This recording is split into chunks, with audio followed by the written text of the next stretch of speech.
नमस्कार मित्रांनो. तर मित्रांनो, आमच्याकडे आज भरपूर पाऊस लागला आणि आम्ही आता म्हणजे पावसाचा काहीतरी झणझणीत बनवूया. बरेच जणांनी आत चिकनाचं झणझणीत बेत केल्याने असतो, पण आम्ही पणच हाडूक जातो. तर तुमका दाखवतो वृत्ती का वृत्ती काहीतरी शूट करू होतो आणि मी मस्तपैकी झोप झाली आहे व्यवस्थित.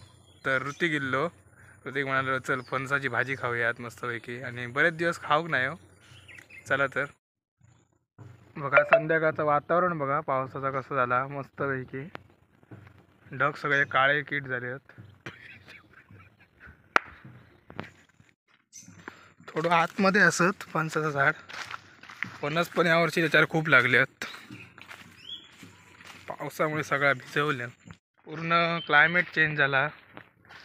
मस्तपैकी थंडगार झाला, कारण हल्ली बरीचशी उष्णता वाढलेली. पाऊस संध्याकाळचं एकदम तुफान लागतं असं लागलं मस्तपैकी. ऋतिक वाट दाखवक चाललो हा. हे बघा, जवळ जात असो फणसाचं झाड आणि त्याला फणस पण खूप लागले.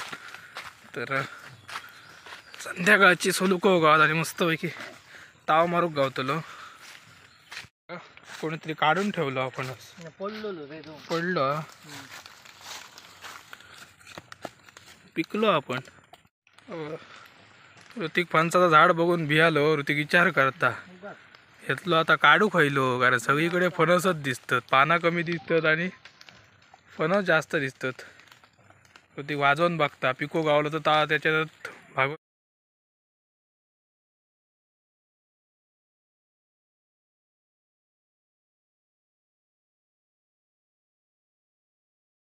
ऋतिकान 2 काढल्या मस्त पैकी. लहान ते लहानाची भाजी व्यवस्थित जात आहे बघा, व्यवस्थित. जरा डीक लागलो आहे का वेगा वेगा 2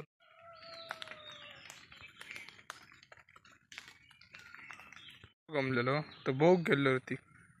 माका आहे तो सर मच्छरीन खाल्यांचं पण. तर जातो घराक. ऋतिकाने एका हातात एक घेतलं आणि मी एक घेतलंय. आता चाललो घराक व्यवस्थित घेऊन. जर भाजीचा व्हिडिओ केलाय तर अपलोड करीन नक्कीच.